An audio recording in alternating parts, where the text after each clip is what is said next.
Some people may feel some type of way about being patriotic and things like that, but I'm definitely patriotic. I'm proud to be American, and I'm proud to represent, the Americans that look like me and people who kind of support the things that I support. If you put a period after "I'm proud to be an American," and then she added on, anyway, are we being nitpicky or she covered all the bases here? Let me just say this as someone that's always proud to be an American. Not a Korean American, not an Asian American, an American American.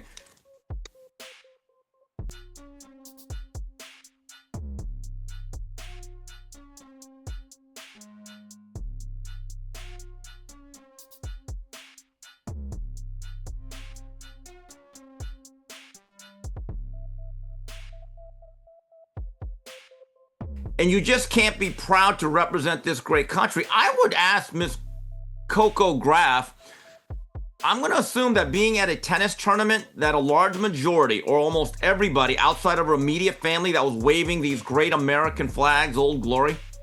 That one sentence, simple, patriotic, and heartfelt, should have been the end of the story.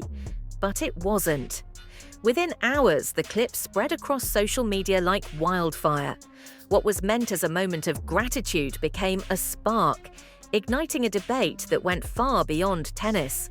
A firestorm, a political storm, and Coco Gauff was caught right in the middle of it.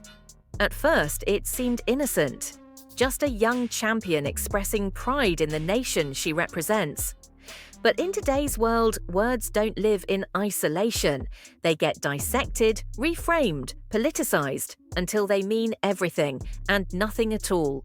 Be a representation of that, and a representation of, I guess, people that look like me in America who maybe don't feel as supported during this time period. And so just being that reflection of hope and light for those people. And I remember, after the election, everything, it kind of felt. Commentators started to weigh in. Some called her brave. Others said she had crossed a line. A few even accused her of using tennis to make a statement. On sports networks, headlines rolled in, Coco Gauff sparks political debate after patriotic speech. Should athletes talk about love for country? And on the other side, finally, an athlete who isn't afraid to be proud. Every network had a take, every voice had an angle, and what began as a celebration turned into a storm of words. For Coco, it was surreal. She wasn't trying to make a statement. She wasn't thinking politics.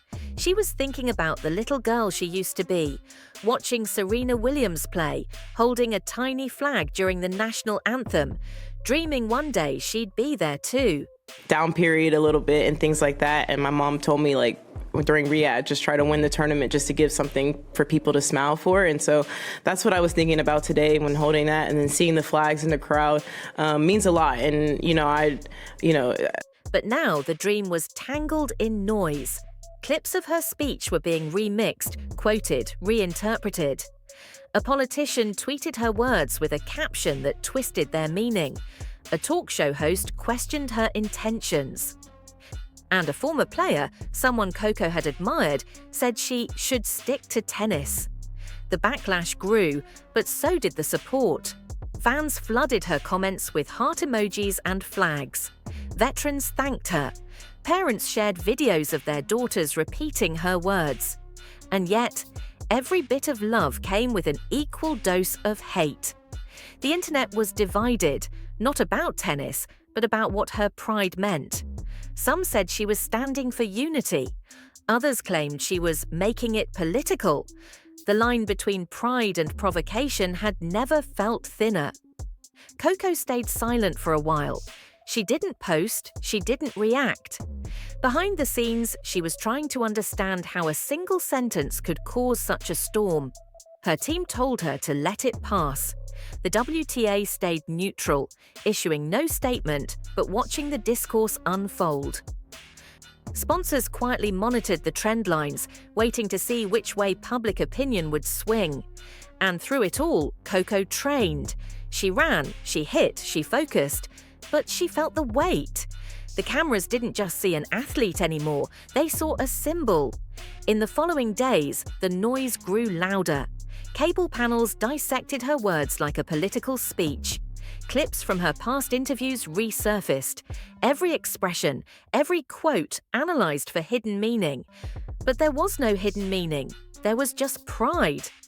A week later, Coco finally spoke again.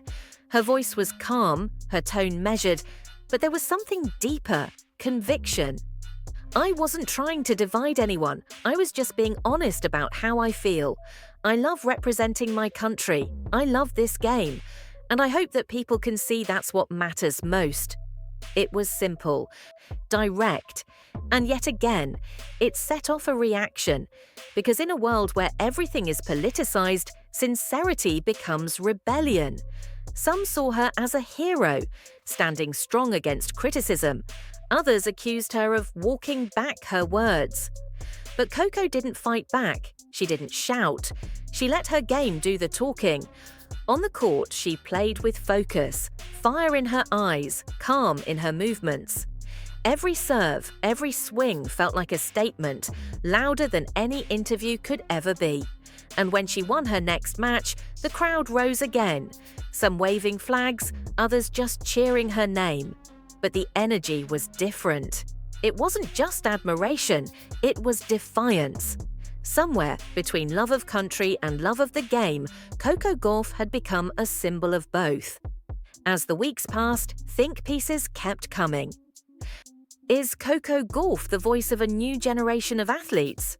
Should patriotism have a place in sports? What does it mean to be proud when pride itself divides? Coco never asked for those questions, but somehow they were now tied to her name. And while the storm swirled around her, she stayed grounded in family, faith, and focus. Her parents reminded her, "You can't control how people hear you, you can only control how you speak." That became her anchor, her voice, her tone, her grace. They became her power. During one post-match interview, a reporter tried again, pushing her to clarify her political stance. Coco smiled politely. "I'm a tennis player," she said, "and a proud American, that's it." It was a masterclass in composure, the kind of calm that comes from knowing exactly who you are. Behind the scenes, though, the emotional toll was real. Her team saw the exhaustion in her eyes, the effort it took to stay poised, to keep the game pure amid the noise. She wasn't angry, she was just tired. But even tired, she inspired. Clips of her speech became motivation videos. High school teams played them before matches. Commentators began to shift tone from controversy to admiration. Slowly, the storm began to lose its energy. And yet, one question still lingered. Was it over, or had something bigger just begun? Because every generation has its athlete who transcends sport, who becomes the mirror of their time. And whether Coco wanted it or not, she had become exactly that. A voice, a symbol, a reminder that sometimes pride itself can be revolutionary. As the season went on, she kept winning. And each victory carried more meaning, not just for rankings, but for resilience. The camera often caught her looking up after a match, eyes steady, expression unreadable. What was she thinking? Maybe about tennis, maybe about everything else, and maybe, deep down, she knew that this moment would follow her for the rest of her career.